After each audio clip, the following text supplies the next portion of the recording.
Saya mau cerita sedikit pada yang akan saya kerjakan di pemerintah dengan ilmu startup ya. Tapi secara umum kalau dari apapun strategi ya di startup atau di perusahaan itu sebenarnya saya bilang kalau kerja di perusahaan itu kamu perhatiin tiga aja. Profit atau revenue lebih besar daripada cost, cash in lebih besar daripada cash out, dan make sure all your people are motivated. Sisanya itu detail. Jadi waktu itu di Bukalapak, gimana caranya kita menaikkan contribution margin, nambah produk ya. Karena di startup dulu banyak hal-hal seperti ini. Yang penting GMV, yang penting transaksi gede. Padahal setiap transaksi itu mengurangi menambah kerugian. Jadi waktu awal kita bilang enggak, kita yang bikin begini nggak usah, kita cari yang untung aja. Karena memang tugas kita bukan bakar duit, tapi membuat perusahaan yang sustainable. Itu juga sempat sama teman-teman juga di konflik juga tuh, kayak aduh bang kita kalah nih sama ini yang lain, mereka kok bakar duit. Sebenarnya ya sama teman-temannya jadi lain dulu kan. Karena kalau kita bakar duit dengan berapa bulan nanti habis berapa pun. Dan saya sebagai bekas parkir haram rasanya bakar duit. Jadi contoh-contohnya itu. Jadi intinya ilmu bahwa tiga tadi ya, revenue greater than cost, cash in greater than cash out, and make your employees motivated, itu harus kita coba jagain terus gitu. Kalau tidak, yakinlah pasti nanti perusahaannya akan mati. Nah balik lagi dengan semangat ini, ada saya mau cerita sedikit suatu perubahan atau suatu hal yang kita coba kerjakan di pemerintah yang kita growth hack waktu itu. Nah, yaitu industri elektrifikasi kendaraan bermotor. Ini kita coba growth hack. Nah, apa problem statementnya? Jadi waktu itu bos saya Pak Luhut menyampaikan sesuatu. Ini tahun 2022 Agustus, subsidi BBM meningkat berkali lipat karena perang Rusia Ukraina. Jadi beliau bilang bagaimana caranya supaya kita bisa mengurangi ketergantungan kita terhadap BBM.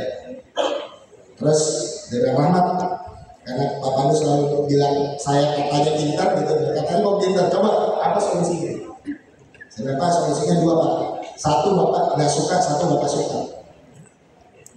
Satu yang Bapak nggak suka ini Bapak cepat katanya, yang dua Bapak. Apa? Yang pertama, Bapak lockdown aja lagi. Nggak mau lockdown. Oke. Yang kedua apa? Kita elektrifikasi kendaraan bermotor. Oke. Jadi tujuannya tadi mengurangi ketergantungan terhadap impor, terhadap subsidi. Itu problem statement. Tapi kita tahu industri di Indonesia very limited. Ya kita cerita mobil aja ya. Waktu itu mobil sama mobil hanya ada dua. Satu pintunya cuma dua, harganya sih 200 juta. Satu pintunya 4, harganya 800 juta, 150. Itu bukanlah tipe-tipe mobil yang dibeli sama Indonesia. Jadi harganya mahal, bawa produknya nggak sesuai. Jadi ini perlu kita ubah. Nah, jadi apa yang kita lakukan tadi? Satu, kita coba undang. Pertama kita berikan insentif dulu. Tolong pemerintah kita kasih diskon 10% lewat insentif PNBP.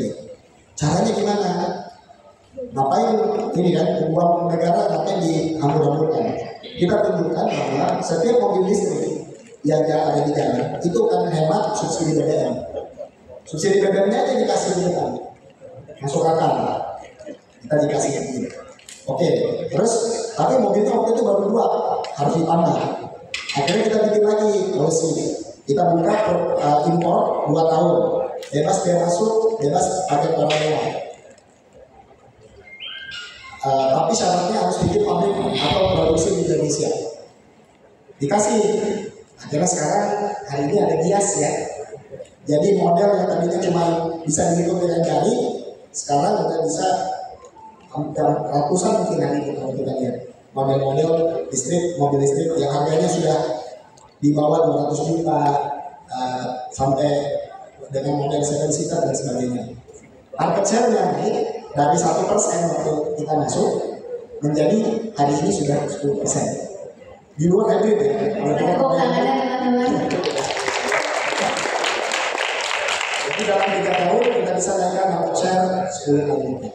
Nah, hal seperti ini apa intinya adalah problem statement yang clear, benefit yang kita coba buktikan kepada orang-orang, semua stakeholder, dan tentunya yang komunikasi ya. Nah ini penting juga, perlu ada selalu perubahan aturan. Lihat itu tadi Pak Madu sebutkan kata-kata humble. Kita udah ada goal, yes, tapi we have to be humble enough untuk lihat, oh ini kurang, ini kurang, ini kurang, kita perbaiki. Saya nggak tahu ada beberapa regulator di sini yang tadi di pemerintah. Satu kekurangan kita sebagai regulator adalah kadang-kadang kita merasa begitu udah selesai regulasinya udah selesai. Padahal belum tentu regulasinya itu bisa executable. Jadi harus kita juga review impactnya apa dan sebagainya. Mungkin itu. Terima kasih. Thank you Pak Rahmat. Boleh tepuk tangan ya.